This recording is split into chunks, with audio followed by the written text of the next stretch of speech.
أعوذ بالله من الشيطان الرجيم. بسم الله الرحمن الرحيم. الشهر الحرام بالشهر الحرام والحرمات قصاص. صدق الله العظيم. يقصد بالشهر الحرام هنا ذو القعدة. وشهر ذو القعدة ده زي ما احنا عارفين ان هو من الأشهر الحرم، وهو أول الأشهر المتتالية اللي هم ذو القعدة وذو الحجة ومحرم. وطبعا الشهر اللي هو مفرد لوحده كان شهر رجب.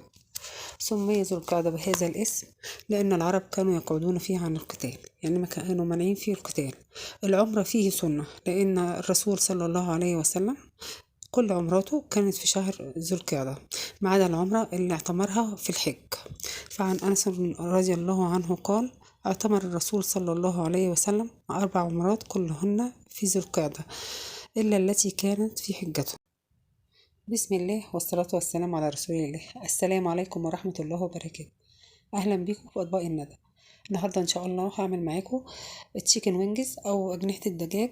هعملها بطريقة مختلفة شوية وهقول لكم على تجربتي فيها وهقول لكم على رأيي بصراحة فيها. هنقول بسم الله.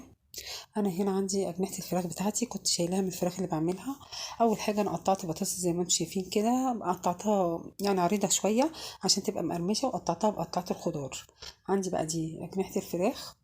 عندي هنا نص كوبايه لبن ونص كوبايه 7 اب، وعندي نص ليمونه، وعندي معلقه خل.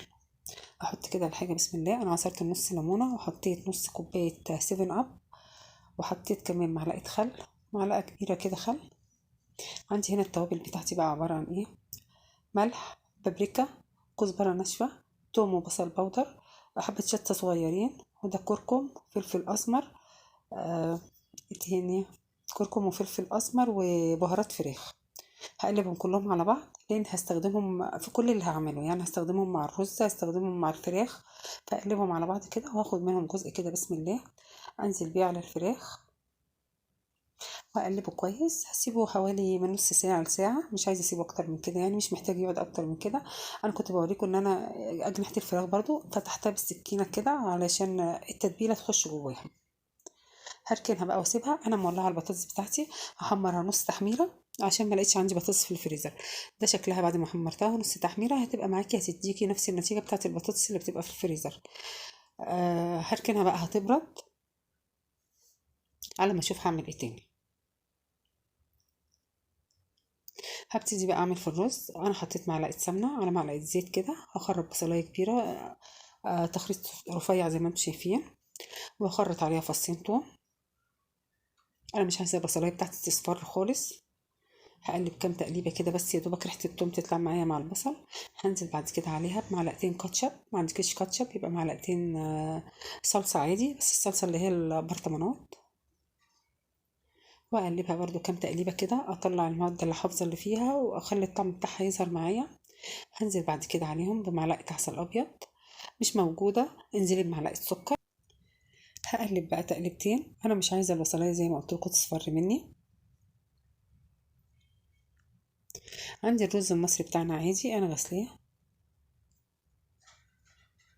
هنزل بعد كده بمعلقة من التوابل بتاعتي. حابة تزودي أي بهار أو تنقصي أي بهار، طبعا التوابل دي كل واحد بيحط اللي بيحبه، يعني محدش يتأيد في التوابل دي بصراحة، لأن في حاجات أنا ممكن أحبها أنت ما تحبهاش، فكل واحد بيحط التوابل اللي بيحبها. هقلب كده لغايه ما ريحه التوابل تطلع معايا. هنزل بعد كده بقى بالرز كده بسم الله.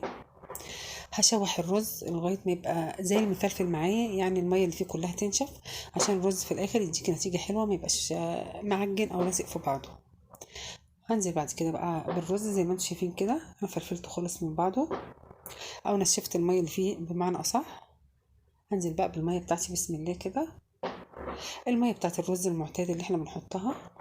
هقلبها تقلبتين وهظبط بقى الملح بتاعي، لان طبعا التوابل بتاعتي ما كانش فيها الملح اللي يقضي الرز كله. هظبط بس الميه بتاعتي، حطيت الملح وحطيت نص معلقه سكر برضو. طبعا هيغلي معايا غلوتين وهدي عليه النار على طول.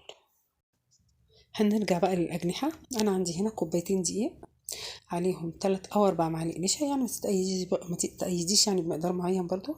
هنزل عليه بربع معلقه بيكنج باودر، البيكنج باودر عشان ما يخليش معايا العجينه تبقى تقيله كده ومكتومه. واحط عليها بقى باقي التوابل بتاعتي. هقلبهم مع بعض كويس كده وهقسمهم نصين.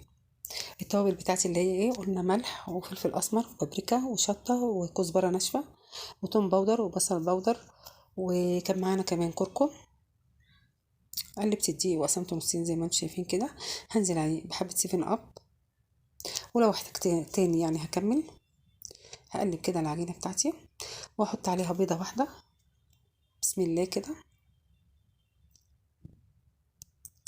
انا عايزه العجينه بتاعتي تبقى عامله زي الكيكه كده، يعني مش خفيفه ومش تقيله.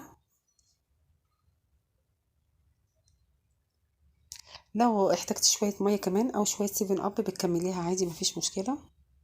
ممكن على فكره تستغني برضو عن ال7 اب وتعملي بميه، بس هو اداله على فكره طعم حلو كده واداله قرمشه، القرمشه حلوه برضو. انا اول مره بصراحه اعمل بال7 اب، بس نتيجته كانت حلوه معايا. خلصت كده الخلطه بتاعتي بقى. البطاطس بتاعتي اهي بعد ما بردت زي ما انتم شايفينها كده، ما خدتش اي لون خالص، انا طلعتها وهي بيضه زي ما هي. هبتدي بقى اولع عليها. الرز بتاعي كان شرب الميه بتاعته كده، نقلته على عين اقل يعني في الحراره، وهديت عليه النار خالص. هبتدي بقى اخد الاجنحه بتاعتي، احطها في السائل دوت، وبعد كده احطها في الدقيق اللي هو الجاف. هقلب كويس كده زي ما انتم شايفين. اخد بقى الاجنحه كده بسم الله زي ما انتم شايفين كده. الاجنحه انا كنت شقاها وكنت قايله لكم في اول الفيديو، فاتحه في اللحم كده علشان اتاكد ان التتبيله دخلت جوه كمان. هصفي كده قبل ما اطلعها واحطها في الدقيق بسم الله. احط كام واحده بقى هنا علشان يشربوا معايا من الخلطه دي. الخلطة دي طلعت بجد جميلة جدا جدا جدا، بس مشكلتي ان المشكلة اللي قابلتني يعني ان ما عجبتنيش الأجنحة بصراحة وهي نية. انا مش من مدرسة ان انا اسوي الفراخ نية خالص يعني، ولا الفراخ ولا الأجنحة ولا اي حاجة. اسلقي الحاجة سلق كامل، لان كده كده كمان بيبقى غلط انك تاكلي الحاجة وهي نية. ساعات بتلاقي فيها دم وساعات بتلاقي حوالين العظم دم.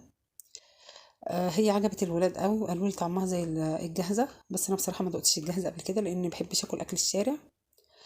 انا عجبتني بصراحه 50-60% مش اكتر من كده.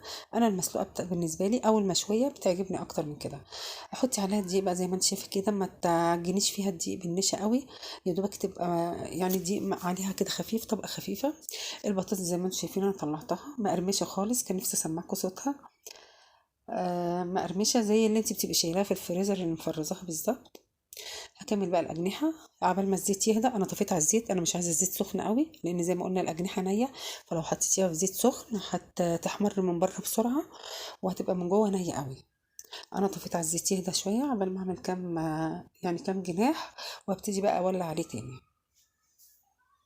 بتقلبيها في الدقيق كويس كده عشان كل حته فيها تتغلف في الدقيق، علشان لما تيجي تحمريها ما تحرقش منك. هبتدي بقى انزل بيها في الدقيق كده بسم الله. عايزه انزل بيها في الزيت قصدي. عايزه الزيت بتاعي يكون متوسط، مش درجه الحراره مش عاليه قوي. ما تقلبيش فيها خالص وما تمديش فيها معلقه ولا شوكه الا لما تلاقي اللون من تحت بقى اللون اللي هو الذهبي كده، بيبان طبعا من الحروف بتاعتها ان هي بقى لونها ذهبي. تبتدي تقلبيها على الوش التاني، هتطلع معاكي مقرمشه. النشا بيدي قرمشه حلوه قوي على فكره. ودي البطاطس بتاعتي، وكنت حاطه كاتشب والرز بتاعنا بعد ما خلصت. ودي باقي الفراخ. زي ما قلت لكم هي حلوه بقى، حلوه وعجبت الولاد قوي قوي بصراحه، بالذات الصغيرين. بس انا بالنسبه لي اديتها يعني 50 او 60% مش اكتر من كده. انا بحب الفراخ تتسلق سلق كامل، وبعد كده ابتدي اعمل فيها بقى اللي انا عايزاه. لحمتها مستويه اهي لاني ما خليتش النار عاليه عليها قوي. اتمنى طريقتي طبعا تكون عجبتكم، وبالف هنا.